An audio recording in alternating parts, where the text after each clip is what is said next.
오늘 우리 성경 본문은 사도행전 17장 16절로 18절까지 제가 봉독하겠습니다. 바울이 아덴에서 그들을 기다리다가 그 성에 우상이 가득한 것을 보고 마음에 격분하여 회당에서는 유대인과 경건한 사람들과 또 장터에서는 날마다 만나는 사람들과 변론하니 어떤 에피크로스와 스토아 철학자들도 바울과 쟁론할세. 어떤 사람은 이르되 이 말쟁이가 무슨 말을 하고자 하느냐 하고, 어떤 사람은 이르되 이방 신들을 전하는 사람인가 보다 하니, 이는 바울이 예수와 부활을 전하기 때문이러라. 아멘. 오늘 말씀의 제목을 세상은 뭘로 뒤집히나 그렇게 잡았습니다. 이제 복음은 로마의 심장을 향하는데, 로마는 과연 무엇으로 뒤집어질 것인가? 하지만 이것은 단순히 세상만을 얘기하는 것이 아니고 우리의 얘기입니다. 우리 모두는 육의 운명으로 살고 있습니다. 내가 한국인으로 태어났냐, 어떤 민족으로 태어났냐, 어떤 부모 밑에 태어났느냐, 그래서 어떤 교육을 받고 어떻게 살아왔느냐, 우리 육신에 살아온 이 육의 운명은 저주입니다. 어떻게 살았던 것 간에 죽음에서 모든 것이 사라지기 때문에 육의 운명은 저주입니다. 이 육의 운명이 영의 운명으로 바뀌어야 되는데, 쓰러지고 끝나는 것이 아니라 더 깊고 넓고 풍성해지는 이 영의 운명으로 전환되어야 되는데, 이 전환은 무엇으로 일어나는가 하는 것을 오늘 본문은 보여주고 있습니다. 먼저 정직하게, 누가 뭐라 그래도 삶은 허무합니다. 삶이 허무하지 않다, 종교인들이 그렇게 말하지만 그렇게 말하는 종교인 자신도 허무합니다. 제일 정직하지 않은 게 기독교 같아요. 그렇죠?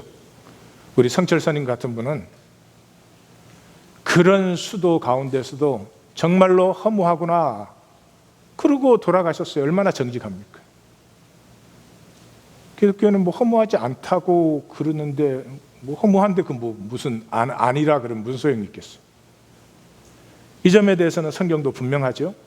종신토록 땀 흘려 수고하지만 가시던 불과 엉겅퀴를 거두고 흙에서 왔으니 흙으로, dust to dust. 이전 세대도 장래 세대도 기억함이 없습니다. 죽음은 가까운 사람들이 잠시 기억해 주지만 그게 한 세대를 넘어가지 못합니다. 요즘 세대는 10년 못 가는 것 같아요. 옛날에는 뭐 산소 가고 뭐 벌초 가고 이래가지고 그 살아있는 동안은 기억을 하게 만들었는데, 요즘은 뭐 벌초가 있습니까? 뭐 산소를 갑니까? 뭐 우리 사람들 보면은 부모님 돌아가시고 10년이면 그냥 어쩌다 생각나면 생각나지 기억이 안 돼요. 뿐만 아니라 이어서 이렇게 말이죠. 내 손으로 한 것, 내 수고가 무엇이 유익한고 다 헛되려 해 아래 무익하다, 그렇게 말을 합니다. 그래서 헛되고 헛되며 헛되고 헛되니 모든 것이 헛되도다. 신약에서는 이것을 모든 피조물이 허무에 굴복하고 썩어짐의 종노릇한다. 사도 바울은 자기가 예수님을 만나기 전까지의 삶을 향방 없는 달리기요, 허공을 치는 주먹질이었다, 그렇게 말합니다. 그렇습니다. 사랑하는 성도님들, 죽음은 그렇게 강렬한 것입니다. 우린 다 나름대로 우리 자신을 속여야만 살 수 있기 때문에 모든 사람이 죽지만 나는 안 죽을 것이라는 이 가짜 의식을, 무의식을 가지고 있죠. 그래서 모든 사람이 자기가 죽을 때가 되면 놀라요. 나는 안 죽을 줄 알았는데 죽으니까. 이러는 나도 놀랄 거예요. 여러분, 정직해야 됩니다. 진리는 어물땅 서물땅 그런 것이 아닙니다. 죽음은 강렬한 것입니다. 현상세계의 모든 것이 끝이 납니다. 현상세계의 모든 우리의 수고와 손으로 한 것이 다 쓰러지는 것입니다. Nothing left. 성경은 이 죽음의 허무와 싸울 수 있는 것은 딱 하나밖에 없다고 말합니다. 생명입니다. 생명은 허무와 싸울 수 있습니다. 그 사망의 권세가 가져오는 허무와 싸울 수 있는 것은 생명입니다. 생명이 무엇인가 생각을 하면서 오늘 말씀을 나눕니다. 이 허무를 넘어서는 생명은 싸워서 이겨야 됩니다. 그냥 오지 않습니다. 할렐루야, 나는 예수님 믿습니다. 그렇게 오지 않습니다. 삶 전체로, 존재 전체로 싸워서 이겨야 됩니다. 누구와 싸워요? 하나님과 싸워야 됩니다. 그게 무슨 말이에요? 내 육의 운명은 전부가 하나님으로부터 왔습니다. 내 생김새가 어떠할지, 내 키가 얼마나 될지, 내가 어떤 종족으로 태어날지, 내가 어떤 부모 밑에 태어날지, 내가 어떤 교육을 받을지, 이 모든 섭리는 하나님 안에서 육의 운명은 하나님의 섭리 안에서 주어졌습니다. 그 하나님과 싸워야 됩니다. 육의 운명과 싸우셔야 됩니다. 성경이 내가 야곱은 사랑하고 에서는 미워하였다, 말라기에 그렇게 말을 하니까 사람들이 그럽니다. 아니, 하나님이 어떻게 야곱은 사랑하고 에서는 미워하고, 그런 불공평한 일이 어디? 야곱을 사랑했다는 말은 생명을 사랑했다는 말이에요. 야곱은 존재 전체로 싸워온 사람입니다. 이 생명을 얻기 위해서. 야곱에서는 생존의 대가, 훌륭한 사람이고 능력이 많은 사람이었어요. 예. 하나님이 야곱을 통해서 몇백 년을 걸려서 이루시는 일을 자기 당대에 이룬 사람이에요. 에돔이라고 하는 한 민족을 이룬 사람이에요. 그렇지만 생존을 하나님이 보시는 게 아니고, 생존이 얼마나 잘했냐 하나님에게는 관심이 없습니다. 생명, 하나님이 우리 안에 주신 이 생명을 피워내는 것은 이 세상에서 싸우지 않고는 안 되는 일인데, 그 싸움을 싸우는 그 야곱, 생명을 사랑했다 이 말입니다. 그래서 뭐라고 합니까? 이름을 다시는 야곱이라 부를 것이 아니고 이스라엘이라 부를 것이니, 이스라엘의 뜻이 하나님과 사람들과, 하나님과 하나님 안에 육의 운명과 씨름하여 이긴 자라는 뜻입니다. 예수님은 그렇게 말하죠. 세례 요한의 때부터 천국은 침노를 당하느니라. 그 율법의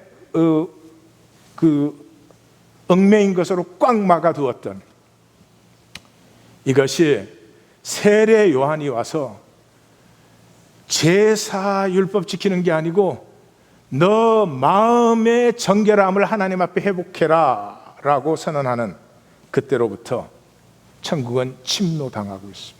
침노하셔야 됩니다.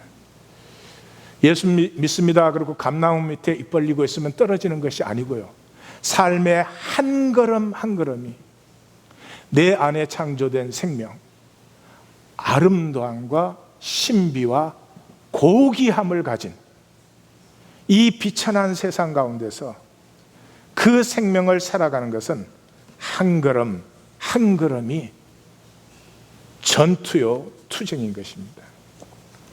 은혜는 생명을 그냥 공짜로 주면 어떻게 생명이 됩니까? 내가 싸웠으니까 내 생명이 되는 거죠. 내게서 하나님이 주신 씨앗을 내가 피웠으니 내 생명이지, 하나님이 다 피워놓으시면 무슨 내 생명이 되겠습니까? 은혜는 그렇게 공짜로 뭘 준다는 게 아니고요, 쟁취를 허용하셨다는 거죠. 약속의 유업의 땅으로 들어가는 이스라엘에게 뭐라고 합니까? 내가 발로 밟는 것은 다 내게 주었다. 또 이 말 듣고 전 세계 돌아다니면서 밟고 다니는 사람들이 있어요. 땅 밟기 한다고. 그러니까 참 이 기독교인은 못 말립니다. 여러분, 그 당시에 광야에 있던 이스라엘 백성이 약속의 땅에 들어가면, 한 발자국 들어가면은 가나안 사람들이 이럽니까? 아우, 광야에서 고생했는데 오세요, 좀 쉬세요. 그리고 양보합니까? 한 발자국 한 발자국이 싸워야 됩니다. 정직하게 싸워 밟은 땅은 그냥 싸운 것이 아니라 하나님의 약속을 의뢰하고 선 너희의 유업이 된다는 것이 우리의 삶입니다. 구하는 이마다 받을 것이요 찾는 이가 찾을 것이요 두드리는 이에게 열릴 것이다. 비나이다 아닙니다. 비나이다. 구하고 찾고 두드리고 3번이나 반복한 것은 존재 전체를 다해서 나아가는 것입니다. 저항과 어려움과 심지어 박해가 있지만 생명은 그렇게밖에 얻어지지 않습니다. 왜냐 그러면 이 세상에 유일한 가치고요. 유일한 가치. 다른 가치도 조금 있는데 생명도 뭐 가치가 있는 게 아니고요. 이 현상 세계 속의 유일한 가치는 생명밖에 없습니다. 자, 이 싸움은 적과 싸우는 게 아닙니다. 나와 싸우는 것입니다. 에서와 싸우는 것이 아니에요. 야곱이요. 야곱이 발뒤꿈치를 잡는 자라는 뜻이죠. 왜 발뒤꿈치 잡아요? 그 당시 목동들은 이렇게 양 풀어놓고 씨름했잖아요. 야곱은 체구가 작고 약하니까 이길 수가 없죠. 그래서 어릴 때부터 이 반칙을 많이 이렇게 배웠죠. 우리 모두 반칙으로 삽니다. 우리 중에 룰대로 게임하는 사람은 없어요. 그 반칙하는 환도뼈가 허벅지 관절이 부러져 나가는 것입니다. 내 거짓, 내 에고, 우린 그걸로 나를 복되게 한다고 생각을 하거든요.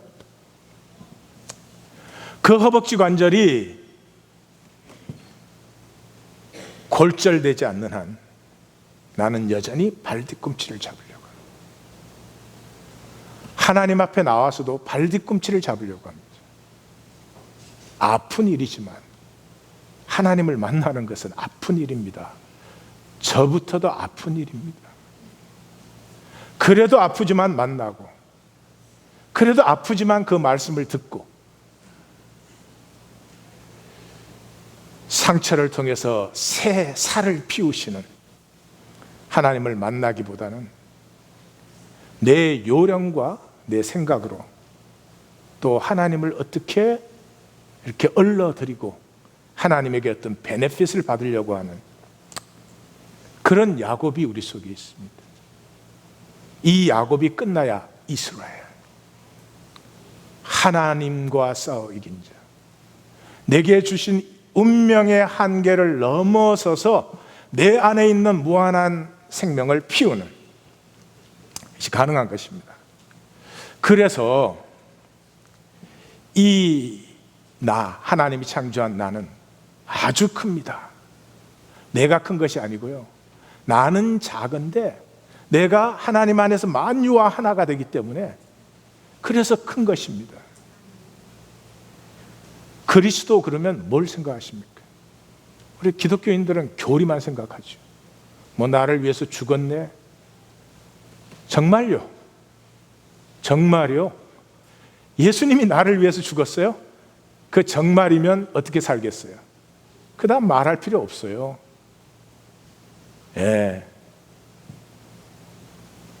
그리스도 그러면 제일 먼저 생각나는 것이 크다 생각나시. 모든 죄, 모든 악, 모든 찌르는 것, 모든 아픔과 슬픔, 우리의 연약함은 물론이거니와 자기를 찌르는 것까지도 다 품으셨습니다. 큽니다. 그래서 신앙은 하나님의 꿈을 품는 거예요. 성령이 임하시니까 베드로가 그러지 않습니까? 약속대로 하나님의 새 시간이 임했는데 그 새 시간은 모든 육체가 하나님의 꿈을 품는 것이죠. 하나님의 꿈은 얼마나 클까요? 하나님 교회만큼 클까요? 미국만큼 클까요? 무한합니다. 그것이 신앙입니다. 내가 나를 지키는 너무나 작고 굳어진 삶에 신앙이라는 말은 붙여서는 안 됩니다. 이 커짐은 내 자격 공로가 아니라 하나님의 허락하신 은총 안에서 만물과 하나 된 그런 커짐이죠. 지금 제가 드리는 얘기를, 이건 뭐 한없이 많은 내용인데 지금 그 시간이 아니니까 짧게 드리는데 들으실 귀가 있기를 바라요. 우리의 삶은 전부가 욕망의 회귀를 하고 있습니다. 어디로? 부모에게요. 근데 부모가 아니에요. 그 부모 아래에서 자란 나예요.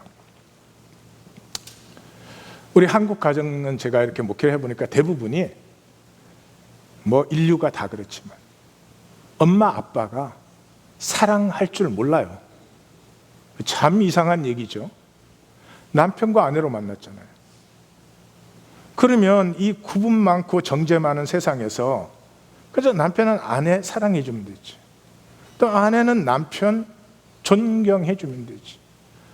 그건 뭐 남자들이, 그죠, 남자들, 엄마가 남자들을 길렀잖아요. 엄마가 그 좋은 애들을 다 배려 놓잖아요. 그래갖고 그저 뭐 남자는 칭찬을 좀 들어야 돼요. 예. 격려를 좀 받아야 돼요. 신뢰를 받아야 돼요.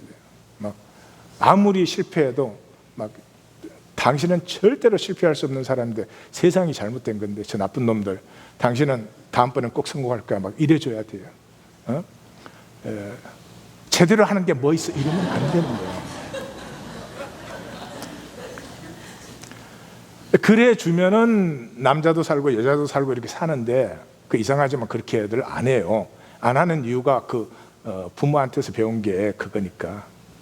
근데 그런 정도가 아니고, 이제 부모가 이렇게 그 다투지 않아요? 여기는 제가 아주 기본 프린시플을 말씀드려요. 정도는 생각하지 마세요. 그 부모가 이렇게 꼭 싸우지 않아도 벌써 분위기가 안 좋으면 아이들은 기가 눌립니다. 굉장히 불안하고 두려워집니다. 그러면 아이들은 그 안에서 내가 알고 내가 핸들하는 그 테크닉을 말하자면 배웁니다. 내가 핸들할 수 있는 세계를 그 안에서 만들어서 자기가 살아남는 것이에요. 그러면 이렇게 자라나면은 그 외의 것, 내가 핸들할 수 있는 세계 외의 것은 다 두려움이에요. 여기까지 따라오셨어요? 우리 간증인데 뭐 안 따라오면 안 되지. 여기까지 따라오셨기를 바라요. 내가 알고 내가 핸들하는 세계 외에는 다 두려움이잖아요. 그러면 무의식에서 어떤 일이 일어나느냐 그러면 내 삶을 내가 핸들할 수 있는 세계로 계속 만들어가요. 그 말은 뭐냐 그러면 엄마 아빠가 살았던 그 다이내믹을 내가 내 삶에 또 창조해내는 거예요. 그런 면에서 인간은 정말 천재적이에요. 그래서 우리 한국 부부들을 보면 되게 그래요.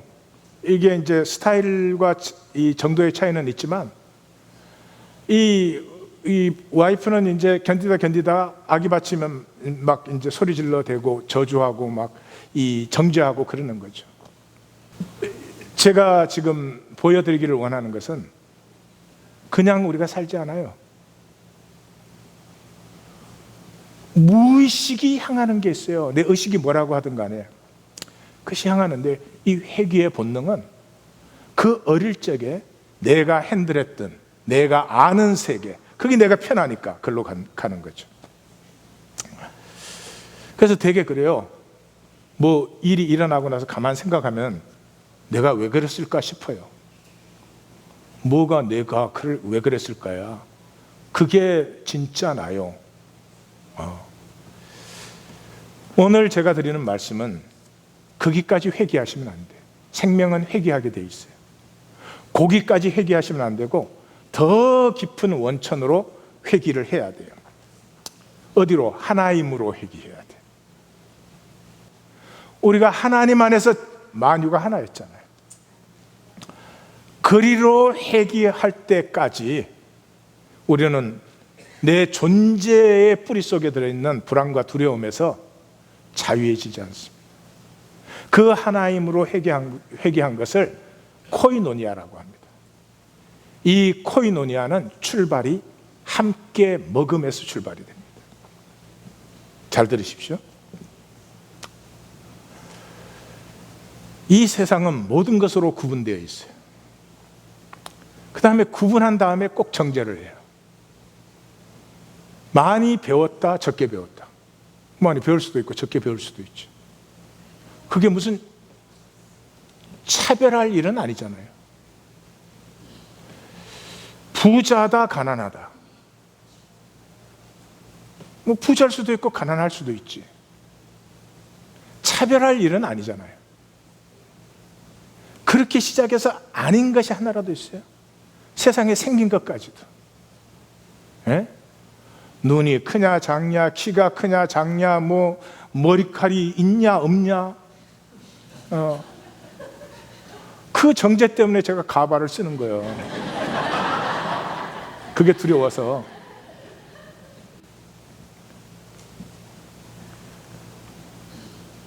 지금 저기 가발이었구나 그런 사람 두 사람 있어요. 중에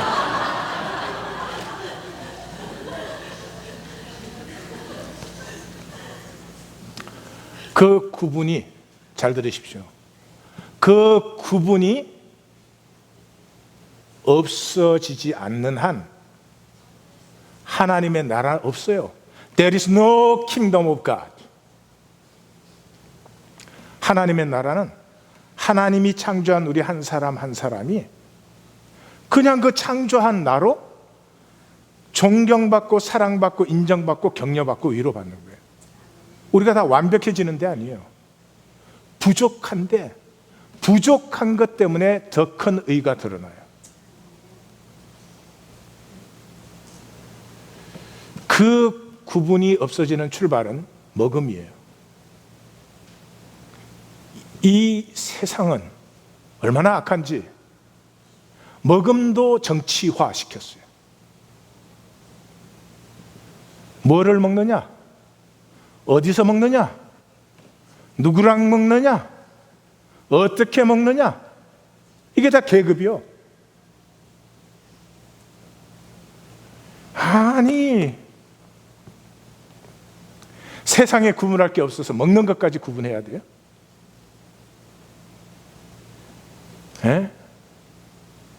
부자의, 가난하의, 배운 자의, 못 배운 자의, 잘난 자의, 못난 자의, 그것만 해도 아픈데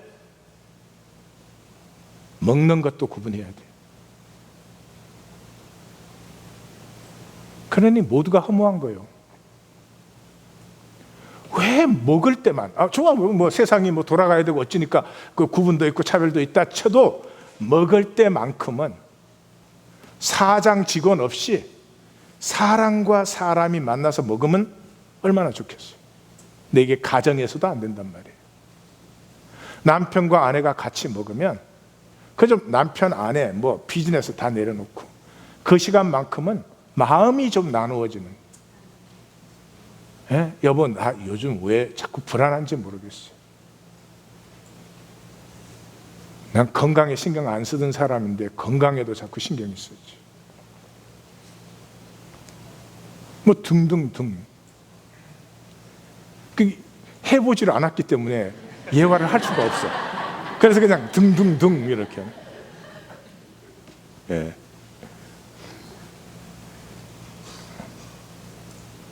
Without that,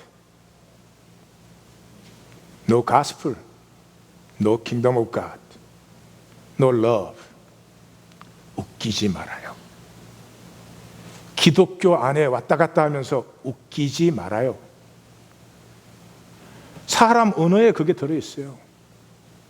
그래서 companion, 삶을 함께 공유하는 사람이라는 뜻이 전부 빵을 같이 먹다예요.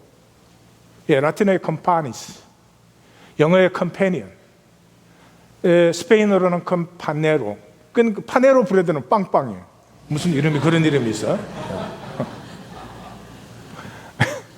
이탈리아는 campano, 프랑스어로는 콧빵. 예. 속지 마십시오. 무슨 오묘한 얘기를 해도 속지 마십시오.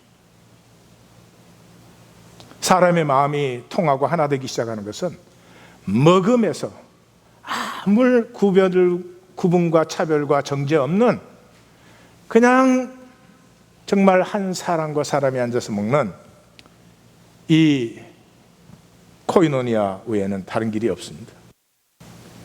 이 코이노니아가 마음먹으면 이루어질 것 같습니까? 자, 이제 우리 뭐 별로 차별 없이 그러고 앉으면 또 자기 얘기 시작해요. 은근히 자기 정당화시키고 자기 변명하고 자기 논리 얘기해요. 절대로 안 돼요.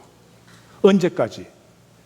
사망 권세를 깨신 부활하신 주님의 임재 안에 우리가 만날 때까지 절대로 시작 안 돼요. 우리의 삶 전체는 육의 운명이 뭐예요? 한마디로 자랑거리 만드는 거예요. 힘든데 좋은 학교 가려고 애를 많이 써. 힘들게 돈 벌어가지고요, 비싼 거 사느라고 애써요. 그럼 멍청한 삶을 살죠? 자랑거리가 되니까. 자랑거리가 되니까. 내 거로 자랑거리 없으면 자식이라도 자랑거리 만들려고 해요. 사도 바울이 부활하신 주님 만나고 뭐라 그랬어요? 자랑거리? 그다 배설물이지. 예수님의 말로는 사람에게 보이려고.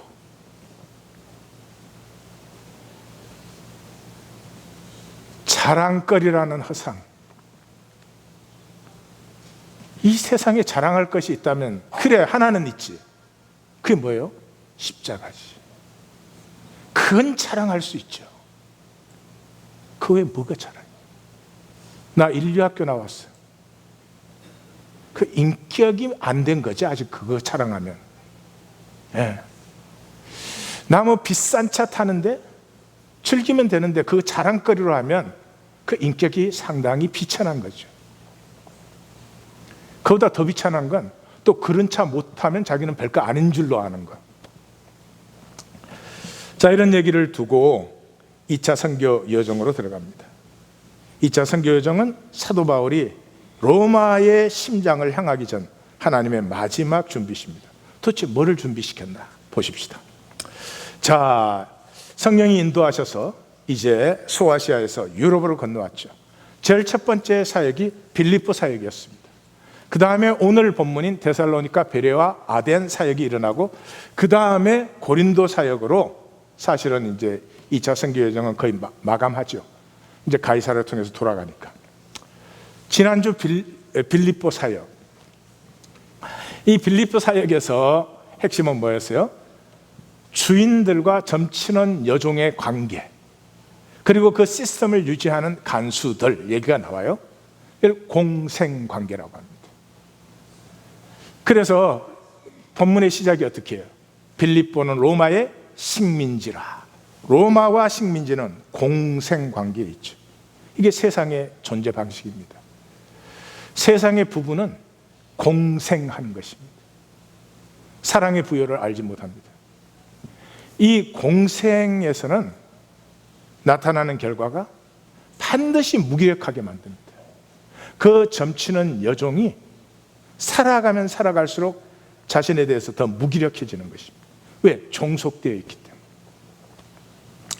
그 공생관계를 끊고 그리스도 안에 자유한 자로 나와 너가 만나고 나와 너가 교통하는 이 생명의 통합만이 로마에게 필요한 것이고, 로마를 뒤집는 것이고, 그것을 로마로 들어가기 전에 제시를 하죠. 그 다음에 그것이 일어나는 것은 고린도에서 있다 보시겠지만 십자가밖에 없다. 그것이 드러나요. 그 중간에 데살로니가, 베레아, 아덴 이 사역이 들어오는 것입니다. 자, 17장의 사역을 한번 보시기 전에 사진을 먼저 좀 보겠습니다. 아레오바고가 뭔가? 저 바위입니다. 지금 많이 무너지고 그랬지만은 저 올라가는 계단이 왼쪽에 보이는데 보이세요? 예. 올라가는 계단을 통해서 이렇게 저 바위 위에 올라가면 저 바위 위에 그 제일 높은 쪽으로 되게 연사나 재판도 저기서 하기 때문에 재판관이 쓰게 되고요. 그 바위 안에 약 한 500에서 600명들이 거기에 앉거나 서거나 할 수 있었다고 하는 굉장히 큰 바위였죠. 지금도 큽니다. 지금 뭐 저걸 쓰지는 않죠. 그 다음이 그 우상을 보고 격분했다 그랬는데 바로 지금도 남아있는 저런 것들입니다. 저 제우스상이죠. 또 저 여신상, 포세이돈, 바다의 신. 제가 뭐 이제 시간이 없으니까 몇 개만 보여드렸지만은 저런 신상들이 시내 전체에 거리에 절비한 것이죠. 그럼 왜 저 비싼 거를 저렇게 만들었을까? 여러분, 왜 저런 걸 그렇게 만들었을까요? 왜 만드는지 저는 몰라요. 그런데 우리 시대를 좀 보십시다. 맨하탄 피프스 애버뉴에 나가시면 양쪽으로 굉장히 비싼 빌딩들이 즐비해요. 그 빌딩 안에는 온갖 명품들 매장이 다 준비되어 있습니다. 그런데 사람들이 거기 가서 그걸 사요. 핸드백을 사러 그 맨하탄 나가면 파킹도 힘들어. 거기까지 나가가지고 그럼 거기까지 나왔으니까 싸게 이거 50불짜리인데 이까지 오셨으니까 45불에 드릴게요 이러는 게 아니에요. 가서 웃돈을 많이 줘. 몇천 불씩 주고 사요.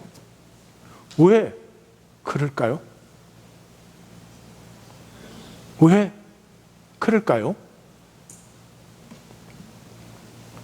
저 시대는 저런 신상들을 어마어마하게 만들고 그 신상 하나가 있으면 그 주변은 하나의 장터예요. 저 신상에 관련된 상품들이에요. 근데 주로 제일 많은 게 저 신상을 작게 만들었거나 뭐 신상 가지고 뭐 한 거예요. 그걸 사러 아덴의 피프스 애버뉴에 나가. 그래서 돈을 많이 주고 그걸 사오는 거예요. 이해 가세요? 그걸 뭐 하려고 그렇게 돈을 많이 주고 살까? 근데 그 사람들이 우리를 보면 또 그래요. 세상에 그걸 왜 그렇게 비싸게 살까? 비닐로 쇼핑백에도 잘 들고 다니는데. 사람이 뭘 하는지 좀 보시기를 바래요. 우리가 뭘 하는 건지 조금은 점검이 필요해요. 그냥 우리 세계 속에 딱 갇혀가지고 다들 하면 나도 해야 돼. 그 아덴에 이제 조금 그게 나오죠. 자, 그 데살로니가와 베레아와 아덴의 사역은 사실은 데살로니가와 베레아 사역이 한 달락, 그 다음에 아덴이 한 달락. 그래서 양쪽 절수가 비슷합니다. 그래서 반복하는 것 같지만 아니에요. 데살로니가에서 성경을 풀어서 부활을 전거했더니 이 개종자들이랑 기부인들이 많이 믿었다. 그러니까 유대인이 박해를 했어요. 그랬지만 그 박해 속에서 교회가 세워졌다. 그 얘기예요. 그 베레아에서는 거기에 대한 핵심을 우리에게 또 보여주고 있어요.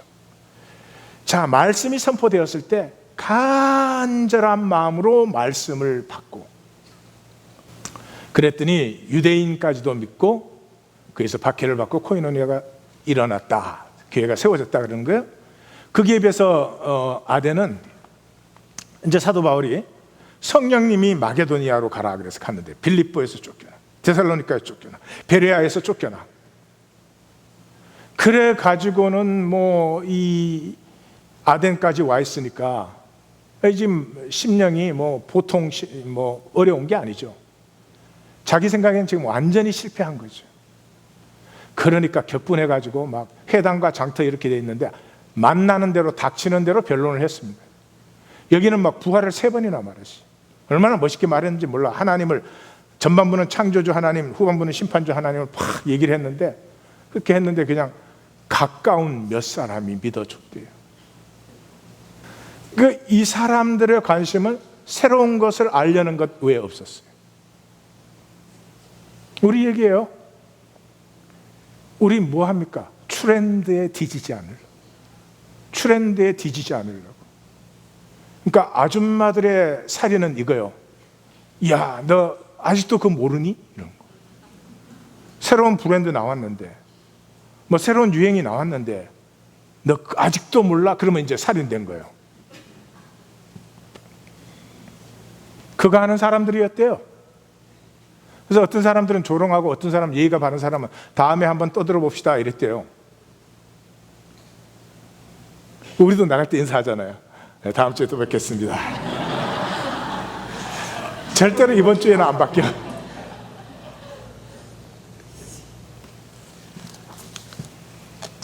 무슨 얘기하고 있어요?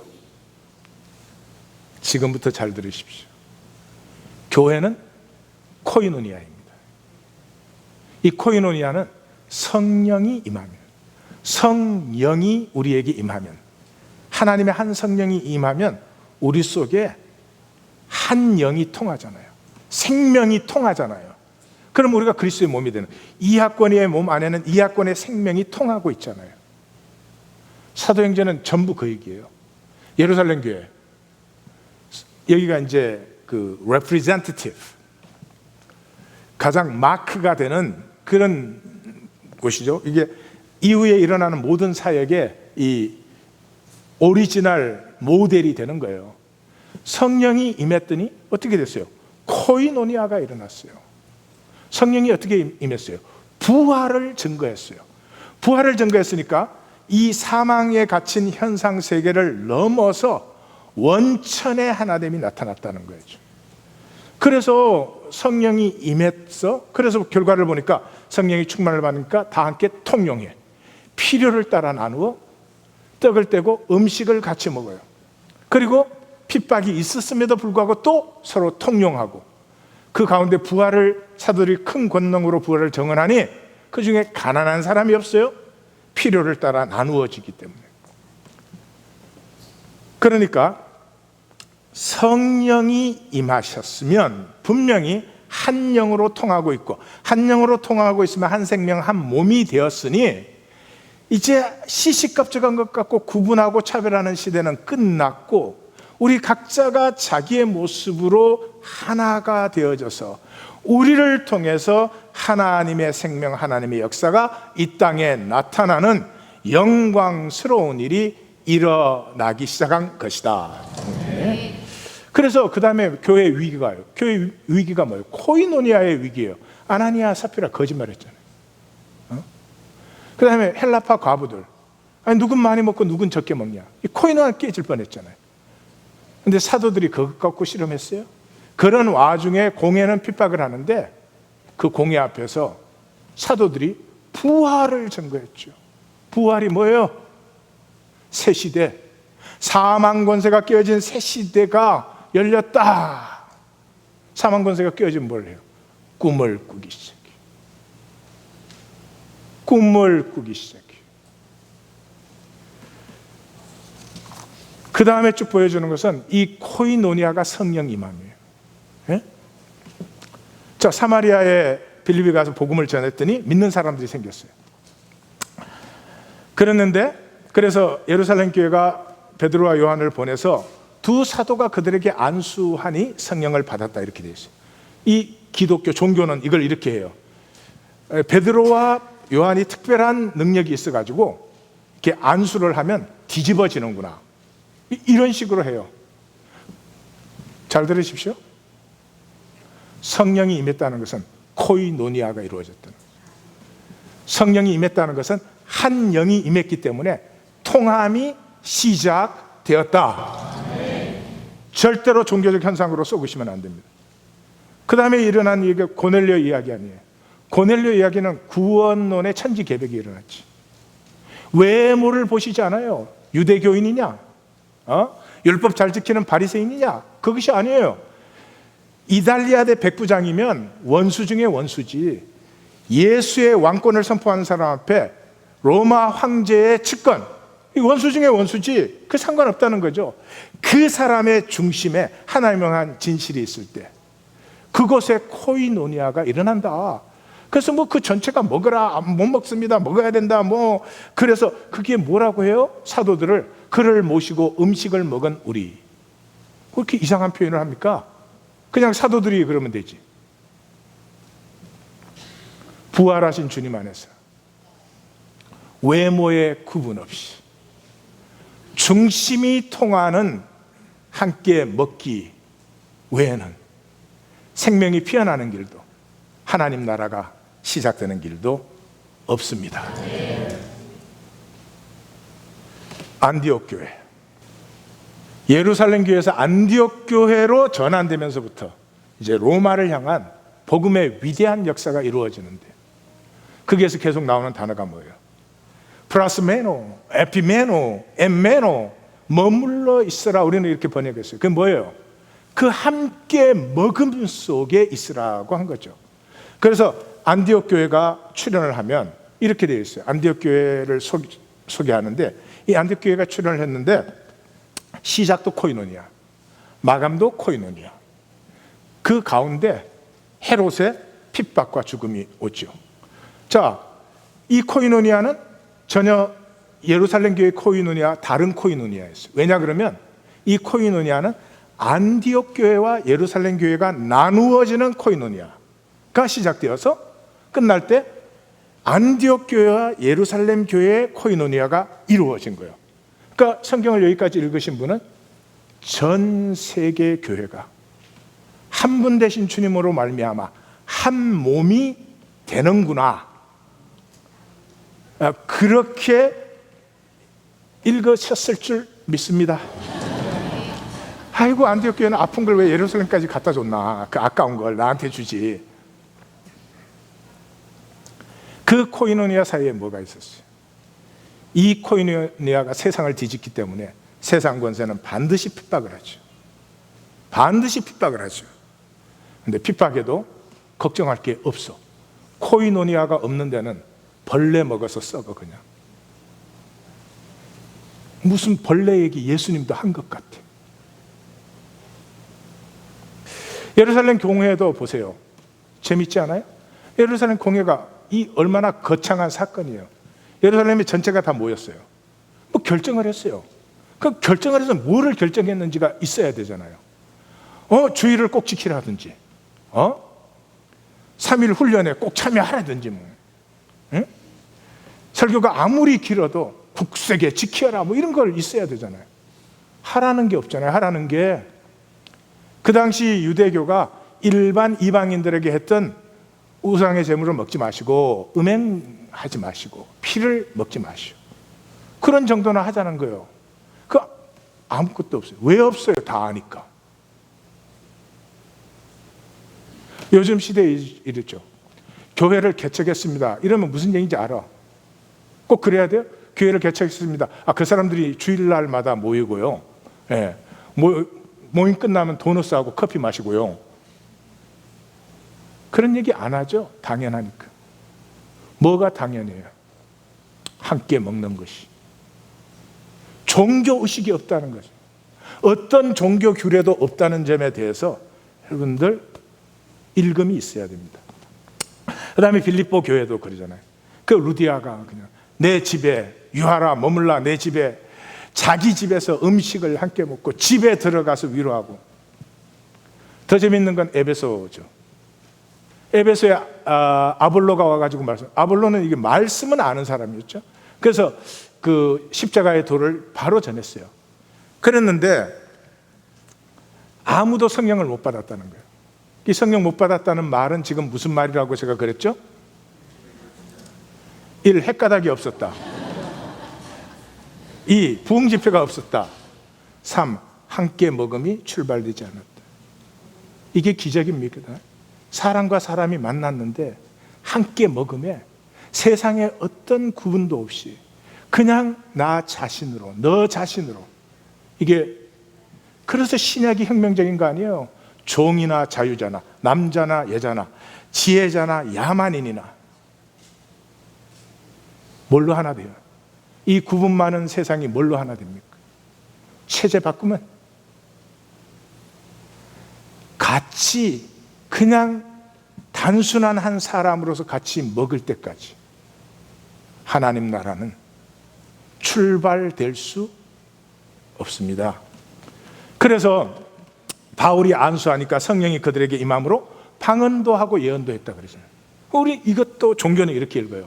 안수를 팍 하니까 막 방언도 하고 예언도 하고. 여러분, 종교 집회에서 했습니까? 예? 기도회 때 했습니까? 아니잖아요. 함께 먹을 때 방언이 나왔어요. 무슨 방언이 나왔겠어요? 그 부활하신 주님의 임재 안에서 함께 내 가슴이 통하기 시작할 때 내 평생의 아픔이 쏟아졌겠지. 그게 말로 쏟아지면 덕스럽지 않은 것도 많았겠지. 방언이 뭐예요? 영의 기도라 그랬잖아요. 그렇게 억눌렀던 것이 터져 나오기 시작하지. 살아나기 시작하죠. 예언이 뭐예요? 말씀을 덕스럽게 나누는 걸 예언이라고 합니다. 코이노니아. 이 코이노니아는 십자가와 부활의 열매입니다. 내 죽음이 품어지지 않는 한 여전히 두려움 때문에 내가 알고 내가 핸들할 수 있는 세계를 만들어가는 우리의 삶에는 코이노니아는 일어날 수 없습니다. 이것은 바울의 경로를 보면 아주 뚜렷해집니다. 베레아에서 성도들과 아덴으로 왔어요. 그래서 도착하자마자 신라와 디모데를 빨리 오게 해라고 명령을 했습니다. 그래서 신라와 디모데가 아덴으로 왔어요. 오니까 당부를 했습니다. 디모데는 데살로니가로 보내고 신라는 빌립보로 보냈어요. 이렇게 당부했을 것 같아요. 내용은 없지만 당연하지 않아요? 바울은 이미 교회는 다 흩어졌고, 예? 사람들은 뭐 다 흩어지고 자기는 지금 다 실패한 걸로 생각하지. 그래서 너 데살로니가에서는 누구 가정? 데살로니가 누구? 야손 가정이요? 야손이네 가정에 다들 부르고, 빌립보에는 루디아 가정에 그때 그 성도들을 다 모아서 권면하고 그들이 함께 모여서 주님 안에서 하나 되어 식사 나누는 것을 피하지 말라고 꼭 하고 그러고 와라 그랬겠죠. 근데 옆에서 들었다니까. 그래가지고 바울은 이제 홀로 고린도로 갔죠. 그 고린도로 갔을 때 뭐라고 합니까? 고린도전서에 내가 너희 가운데 거할 때 약하고 두려워하고 심히 떨어. 바울이 죽음도 두려워하지 않는 사람인데 뭐 그렇게 심히 두려웠어요? 예, 유럽에 들어오자마자 그냥 계속 실패를 했죠. 그게 아덴에서는 이제 완전히 하나님이 뺨 가게 하신 거죠. 뭐 자기의 모든 걸 다 해가지고 막 논쟁을 했는데 친한 사람 몇 사람이 이렇게 믿어줬다. 근데 교회가 안 생겼죠. 두려워서 말을 못하는 거죠. 복음을 얘기를 못하는 거예요. 그런데 하나님이 격려를 해주죠. 두려워하지 말며 침묵하지 말고 말하라. 이 바울은 갔다 그러면 복음을 정하는 사람이 딱 입이 닫혔습니다. 내가 너와 함께 있다.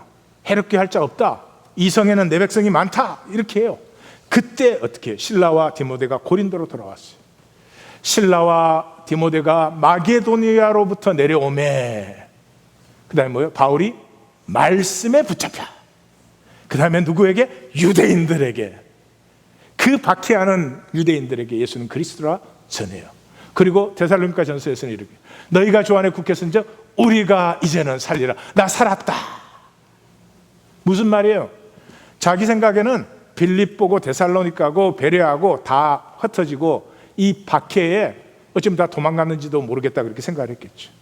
그런데 그 박해 속에서 하나님께서 불러서 세운 교회들, 숫자는 몇 명 되지 않지만 얼마나 든든하게 섰는지, 너희가 어떻게 죽은 우상을 부리고 사신 하나님께로 돌아오는 것을 마게도니아뿐만 아니라 아가야의 모든 교회가 너희의 소문을 듣고 기뻐하는도다. 그게 데살로니가 인사에 나오는 말이에요. 그래서 바울이 뭘 깨달았어요? 설득이 아니었어요. 십자가를 전하는 거죠. 십자가가 선포된 곳에 일어나는 게 코이노니아예요. 이제 바울은 로마로 갈 준비가 비로소 된 것입니다. 그래서 사도 바울이 뭐라고 합니까? 고린도의 편지를 쓸 때 십자가의 도가 멸망하는 자들에게는 미련한 것이요 구원을 받는 우리에게는 하나님의 능력이라. 유대인은 표적을 구하고 헬라인은 지혜를 구하지만 우리는 십자가에 못 박힌 그리스도밖에는 전할 줄 모른다. 하나님의 어리석음이 사람보다 지혜롭고 하나님의 약함이 사람보다 강하다. 심지어는 이렇게 말했죠. 내가 예수 그리스도의 십자가 외에는 아무것도 알지 않기로 작정하였습니다. 성도님들 십자가 만나시길 바래요. I don't care. 성도님들이 목사인지 전도사인지 장로인지 집사인지 I really don't care. 그럼 무슨 상관이 있겠어요? 십자가를 만났느냐 안 만났느냐지. 십자가를 만나지 않은 사람의 특징은 뭐예요? 논리요, 논리. 부부가 행복하면 논리가 없어져요. 부부 갈등이 생기면 논리가 생각해요. 자기를 정당화하고 상대방이 잘못됐다는 생각이 들어와요. 믿음은 그러므로 교리에서 올 수 없어요. 교리는 귀한 것이고 창고가 됩니다. 그러나 교리를 알고 있는 것을 믿음이라고 착각하지 마십시오.